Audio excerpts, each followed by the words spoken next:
Tollywood star hero power star Pawan Kalyan గారు ప్రస్తుతం ఆంధ్రప్రదేశ్ రాష్ట్ర డిప్యూటీ సీఎంగా రాణిస్తున్న విషయం మనకందరికీ తెలిసిందే. మరోవైపు తెలుగు ఇండస్ట్రీలో 3 సినిమాలు లైన్లో పెట్టారు ఆయన. అందులో ఓజీ సినిమా ఒకటైన విషయం మనకందరికీ తెలిసిందే. దీన్నే ఒరిజినల్ గ్యాంగ్స్టర్ అని అంటారు. ఇకపోతే ఈ సినిమా కోసం బలమైన కథ రాసుకుని రంగంలోకి దిగారట డైరెక్టర్ సుజిత్ గారు. పవన్ కళ్యాణ్ గారి ఎలివేషన్స్ గతంలో ఎన్నడలేని విధంగా ఈ మూవీ చూపించబోతున్నారట. మరోవైపు అభిమానుల అంచనాలకు తగ్గట్టుగా ఎప్పటికప్పుడు ఈ సినిమా నుంచి వస్తున్న అప్డేట్స్ పవర్ స్టార్ అభిమానులు పూనకాలు తెప్పిస్తున్నాయని చెప్పుకోవచ్చు.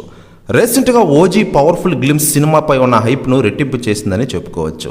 కేవలం డిజిటల్ రైట్స్ ద్వారానే ఓజీ సినిమా టీం 65 కోట్లు వచ్చినట్టు తెలుస్తోంది. ఈ మేరకు బడా సంస్థలతో డీల్ కుదుర్చుకున్నారట. డిజిటల్ రైట్స్ కోసమే ఇంత పెద్ద మొత్తంలో బిజినెస్ జరిగిందనే విషయం బయటికి రావడంతో పవన్ కళ్యాణ్ గారి ఫ్యాన్స్ పిచ్చెక్కిపోతున్నారు. దట్ ఈజ్ పవన్ కళ్యాణ్ అంటూ సోషల్ మీడియాను హోరెత్తిస్తున్న విషయం మనకందరికీ తెలిసిందే.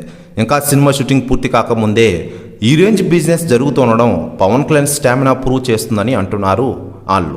ఇక ఇదిలా ఉండగా లేటెస్ట్గా అందుతున్న సమాచారం ప్రకారం పవన్ కళ్యాణ్ గారి పుట్టినరోజుకి కానుకగా ఓజీ నుండి ఒక భారీ అప్డేట్ని రిలీజ్ చేయనున్నారట మేకర్స్.